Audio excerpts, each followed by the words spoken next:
Hey everybody, welcome back to Living Traditions Homestead. Well, as many of you know, we've taken the last 2 weeks to really just get a lot of small projects done around the homestead, to do some of those mundane projects that need to get done every spring. And during that time, we didn't do a whole lot of filming, but that doesn't mean that nothing exciting happened. In fact, there were some really exciting things that happened during those 2 weeks. And today we want to take you around the homestead and show you what has all gone on. Today we're going to start at the homestead property before we go to the farm property, show you some of the exciting things that happened while we were away. The first exciting thing that happened over the last 2 weeks is that the American breast chickens have outgrown their brooder, which means they're no longer living indoors. They are now free-ranging out here in this big paddock that we have at the homestead. This is where we used to have our chickens all the time at the homestead before we built the chicken moat down at the farm. For now, we've decided not to take the American breast down to the farm and put them in the chicken moat. We left them here at the homestead in this pen because it's just a little more secure for them and we can keep a little closer eye on them. But you guys, we are amazed at how they're growing. Now, for those of you who maybe haven't been following for real long, let me just step back a little bit and tell you about these American breast chickens. In the past, we've always raised the Cornish cross chickens for meat. Last year and this year, there have been some issues getting Cornish cross chickens. Not that we couldn't get them, but it's gotten a little bit harder. And now, just recently, I think things have gotten even harder with that because there's some shipping restrictions on birds across state lines and things. So what we did this year is we decided it was time to finally get a breed to try out that is more sustainable than the Cornish cross. The Cornish cross chickens are a hybrid chicken that grows really fast, and I'll be honest, for your bang for your buck, they're the best way to go for meat. But they can't breed on their own, so that makes them not very sustainable for a small homestead or farm like ours. The American breast, on the other hand, is a chicken that is a dual-purpose chicken. They're good egg layers, but they're also good for meat.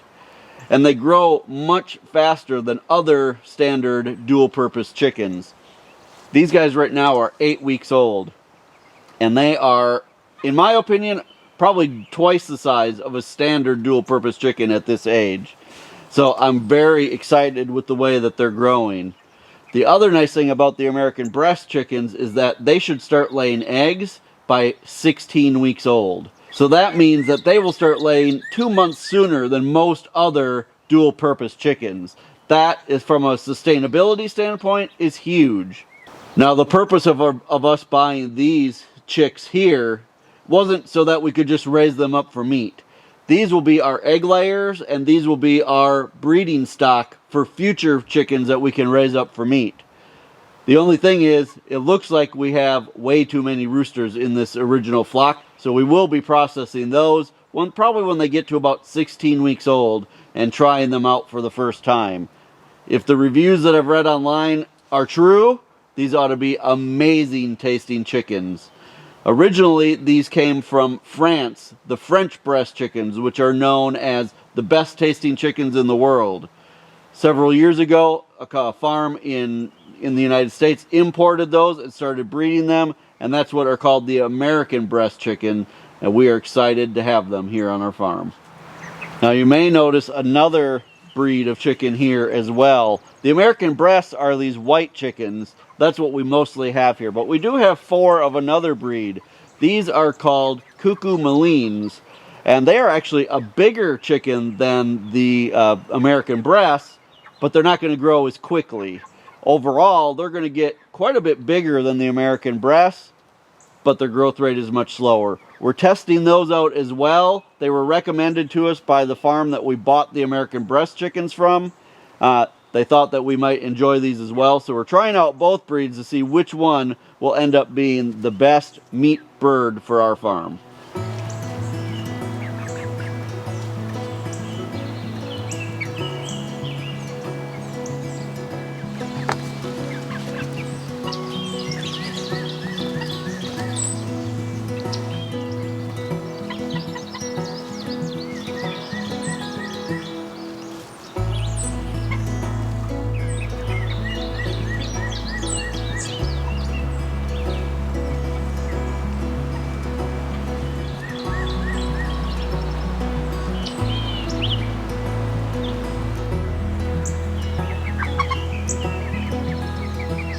Well, the most exciting thing that happened over the past 2 weeks is that we had a new litter of piglets born. Well, we think Ginger is close to having her babies. We're going to be watching her super closely over the next, several hours until she has these babies.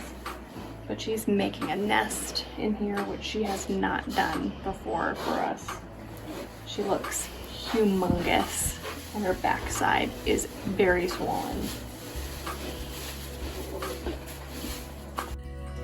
Come on, Mama, push.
Well, you guys, as you can see, Ginger, who was a gilt, had never had piglets before. She did an amazing job on her first litter. We ended up getting 9 total piglets. 6 of them are males and 3 of them are females, and you guys, they're just doing so well. Today they are 8 days old. They are all looking super healthy. They're playing, they're nursing. Now, we had like several inches of rain overnight, so it's pretty muddy out here for them, but you guys, pigs love the mud. Piglets love the mud, so they don't care at all. They are just running around like crazy piglets. The most exciting part about this new litter of piglets is that this is our very first litter of piglets on the homestead that has the potential to be registered IPPs, or Idaho Pasture Pigs. Ginger, the mom, is a registered IPP. Charlie, our boar, is a registered IPP, which means out of this litter, we do have the potential to raise and sell registered breeders. Now, we have made a decision out of this first litter that all of the males we will be castrating and selling as feeder pigs, because we have so many people that want feeder pig IPPs from us. The 3 female pigs, or gilts, we will be keeping those back longer, probably till they're 12 to 16 weeks old, so we can really evaluate them and watch for certain characteristics that would make them breeder worthy. With the IPPs, there are certain things we really want to continue on as traits with breeders. So just because we have a certain number of females doesn't mean they will all end up being registered breeders. If they don't meet the breed standards, we'll be holding those back and raising those as feeders for our own family and possibly to sell to customers as finished hogs. But we would not be selling them as breeders if they don't meet the breed standard. So it's a little too young to tell just yet, but we will be reaching out to some of you that have shown interest in wanting feeder pigs. We have a long list of people who have contacted us already through our website. We'll be starting with those people and getting everybody pigs that we can.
We're down at the farm property. We're gonna go look for the cows because another exciting thing that happened over the past 2 weeks is that we had 2 more calves born. That puts us up to 7 calves for the spring. So we only have 3 cows that have not had calves so far. Let's go see if there's any new ones today. Well, a few of them at least are up here on the top of this hill. One of them, we call her Mottled Face. She is the next cow that we are expecting to calve.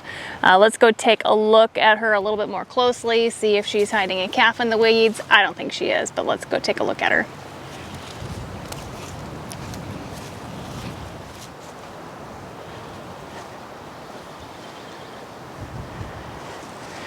One, two, three, four, five, 6. They're hiding down here. Hey girls. Hey Mottled Face. Let me take a look at your udder. Will you let me without getting spooked? Well, her udder is getting a little bit bigger, but definitely not big enough to say she's gonna have a calf in the next couple of days, that's for sure. When cows are getting ready to have their calves, their udder gets a lot bigger in preparation for a calf, but also as that calf moves down, it creates pressure on it and makes it appear bigger. I'm not sure how close she really is. I think she does have a calf in there. Well, looks like all the cattle are about to head down the hill to our bottom area, so we're not going to try to follow them all the way down the hill. But we did want you guys to see this calf right here behind me. This is the newest calf that was born. It's a boy. It's a bull calf. It was born to a cow that we call Peppermint. Now, Peppermint last year and this year has been the best cow at hiding her calves. When she is ready to calf, she goes off in an area where it's almost impossible to find her. And by the time that we do find her, she has got that calf so trained to stay hidden that it's the only calf we haven't been able to ear tag. So technically this calf is number 14, but we're gonna have to wait until this calf is old enough that we can catch it in a squeeze chute and ear tag it later on. Right now, it gets up and runs away as soon as we get near it. So Peppermint is a good mom. She's not aggressive in protecting her calf, but she is very good at teaching her calves to stay out of danger. So that's our newest calf, and that makes number 7 for the year.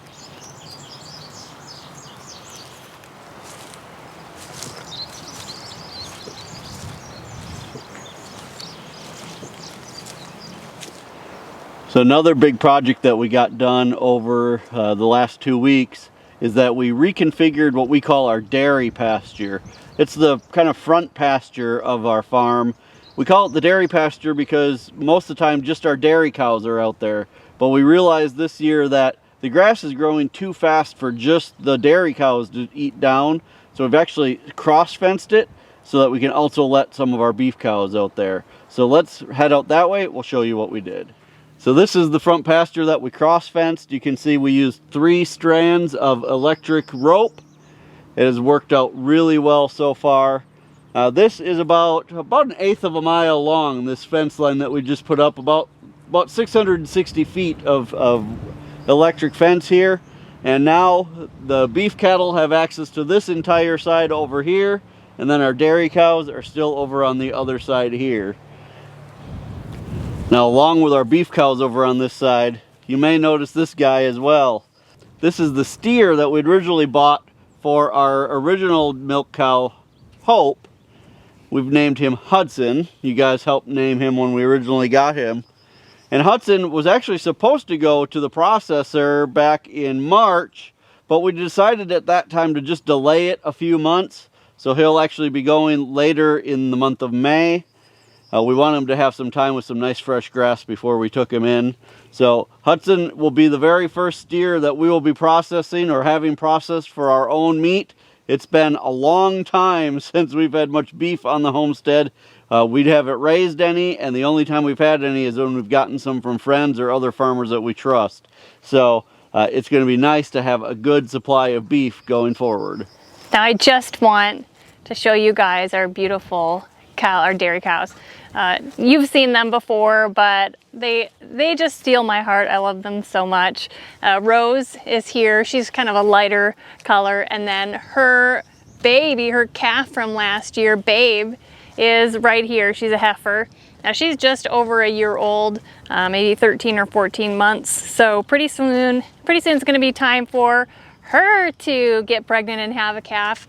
But I just think that they are looking so good, and I love them so much. They have plenty of grass to eat over here, even though we have taken away some of their pasture. And they're just really loving the spring grass. Now there is a fourth cow out here, actually another heifer. Daisy is out here. She is one of our beef heifers from last year. And when we weaned Babe from Rose, I wanted a companion for her. And so we moved Daisy over to be with her while we were weaning her from her mom. So far she's just staying over here. She enjoys being with the dairy cows out here. But pretty soon we'll have her rejoin the beef herd so she can learn how to be a beef cow and not think she's a dairy cow. Another big project that we got done in the last 2 weeks is getting the shade cloth put on our greenhouse. We have had such a windy spring here in Missouri.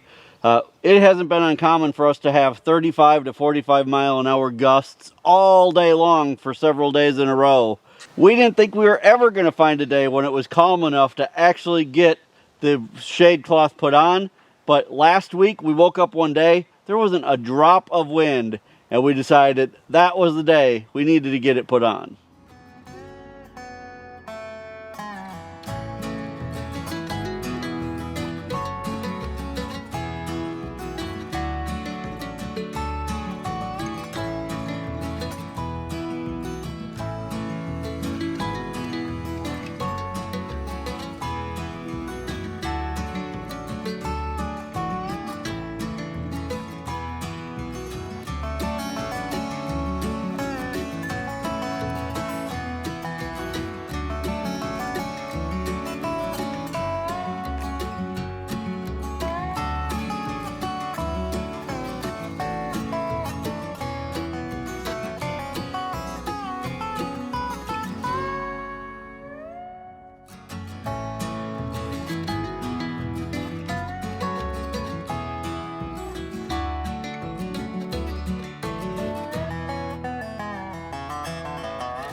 Now the shade cloth on our greenhouse is a 40% shade cloth, which means it blocks out 40% of the sun's intensity and makes it a lot nicer inside of the greenhouse. We put this on so that our plants basically don't overheat within the greenhouse.